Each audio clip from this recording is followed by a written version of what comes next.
Okay, part two, series, pork. Here we go. Baked macaroni and cheese. You see the pasta? It's just about ready. So what I'm going to do is I'm going to take this pot that's already hot. I'm going to take the pasta. I'm going to drain it. When I'm done draining, I'm going to put the pot back on the stove. I'm going to melt the cheese with some butter and some flour and some milk, and that's called a roux. So I'll walk you through it. Right now, we're done with the pasta. Let's drain this out. Okay, so we have the pot. It's on medium heat. I'm going to go ahead and get our butter in there.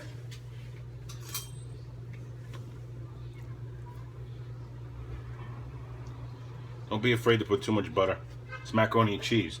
You're not going to save any fat, trust me.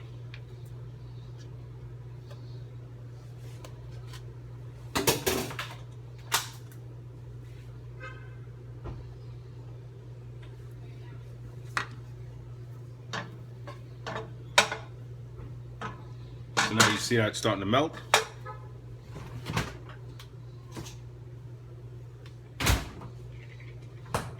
So to save time, I've taken the cheese, again, the provolone, the Gouda,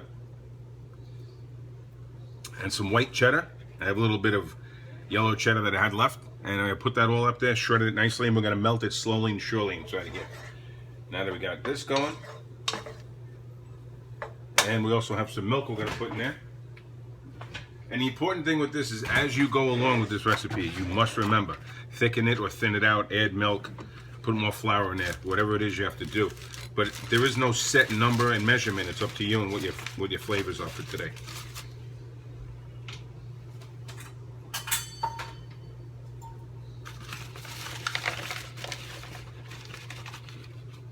I'm going to go with a little bit of flour.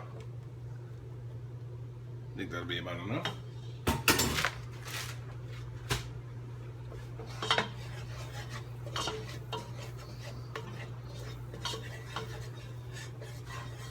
You'll see inside of the pan, when it starts to get brown, you know you've achieved it. You have the butter, the flour, and that just thickens it up. That's a thickening agent, whatever you want to call it. Just like when you make gravy, you take the pan drippings, put some flour in there, all of a sudden, voila, you have gravy. So that's where you want that. Now we're going to put some milk in here. So you get nice thick paste. Put a little milk in here. Let's go with about that much for now. We'll start there. By the way, the vegetables are still roasting, and roasting well, I might add.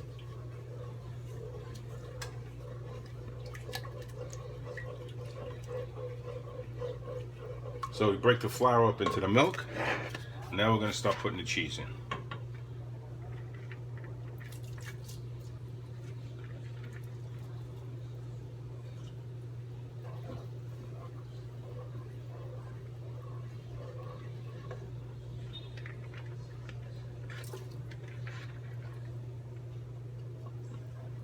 I see it's starting to thicken up. Important, you must stir this constantly. If you do not, it will stick. Oh, I have non-stick stuff. This ain't sticking. But typically, it would stick. You do it in tiers, 2, 3. However you want to do it. Get rid of the bowl. Looks like it's got some good consistency now. Seems like I measured it out quite good. I'm a professional, folks. I should.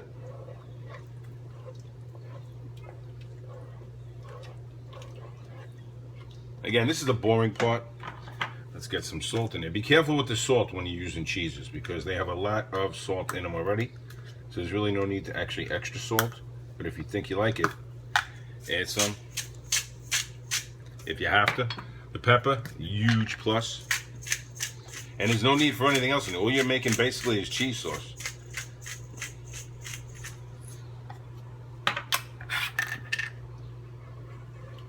Again, stir it. Starting to really melt in right now. Fill it up a little hotter.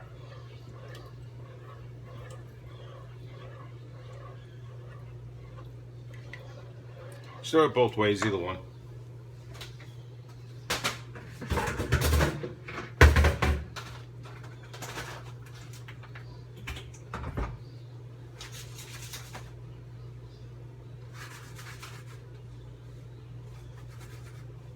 So what I have done is taken the pasta and put it inside of the pan, and now now for a special treat, we have chorizo.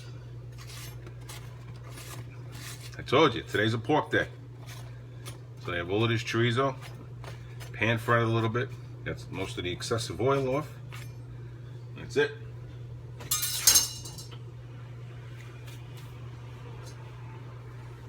Spread that around nicely. There we go.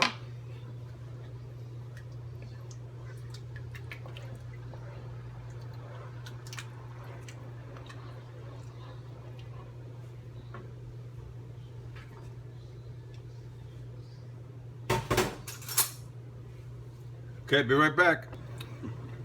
Okay, so we have it to the point where she's sticking. See that? Nice and cheesy. And turn off that heat.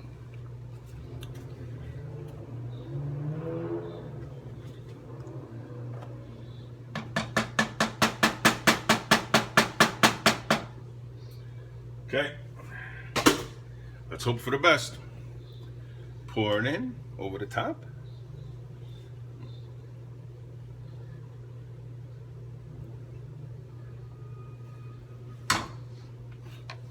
Give a little mix around. I always work from the outside in.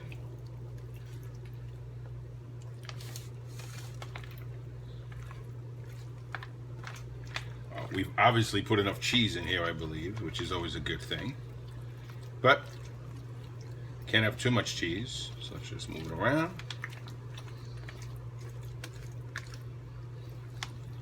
Inside out.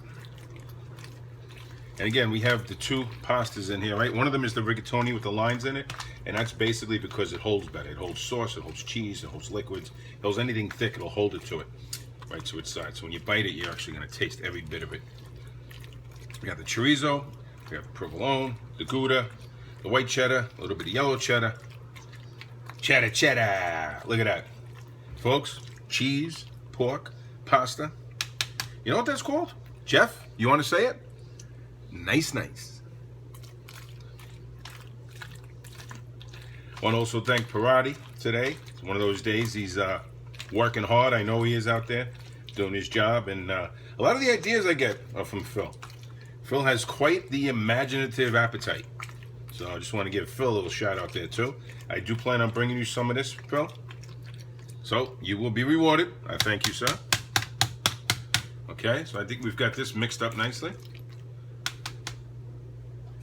Let's just finish it off. The remaining of the cheese that's here.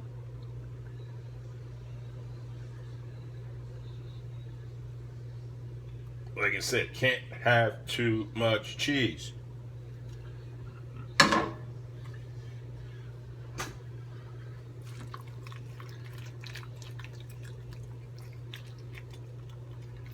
And I believe we're done. Oh wait, hold on.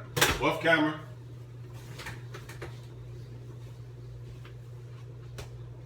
Back on camera.